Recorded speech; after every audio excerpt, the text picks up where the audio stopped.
Hello everyone, আসসালামু আলাইকুম। সবাই কেমন আছেন? আশা করতেছি ভালো আছেন। আলহামদুলিল্লাহ আমরাও ভালো আছি।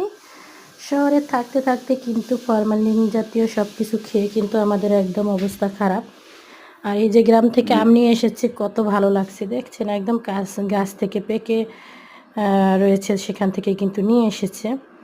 আমার অনেক ভালো লাগে। আর বিশেষ করে কিন্তু আমি ঢাকায় থাকলেও দেশের অনেক খাবার খেতে পাই আলহামদুলিল্লাহ। আমার রিজিক আছে, তার জন্যই খেতে পারি। তো এটা হয়েছে আমার বোনের ছেলে শ্বশুরবাড়ির থেকে এনেছে।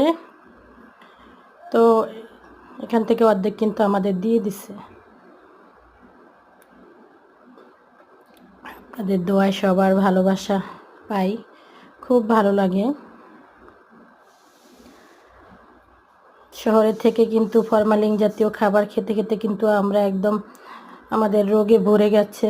আর এটা কিন্তু গ্রামের একদম তরতাজা জিনিস, সবাই পছন্দ করবে। আর গাছের আম কিন্তু একটু পোকা থাকে, পোকা গাছের আমে দেখা গেছে। এটা তো আপনার পাকার পরে নামায়, এর জন্য একটু পোকা থাকে। আর শহরে তো আপনার কাঁচা আমি ফরমালিন দিয়ে পাকায়, সেগুলোর ভিতরে পোকা ঠোকা আমি দেখতে পাই না।